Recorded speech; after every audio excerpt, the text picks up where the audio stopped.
మామయ్య గారు టీ.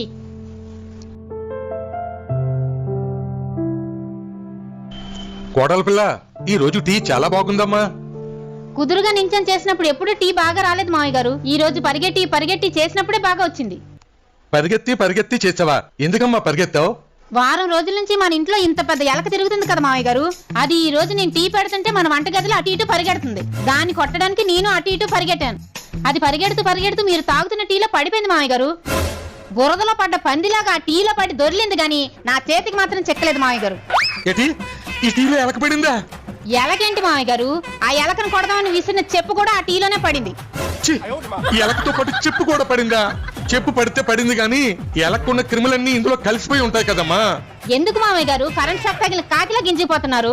అందులో క్రిములు చావడానికి 2 చెంచాల పెనాలు కూడా కలిపాను.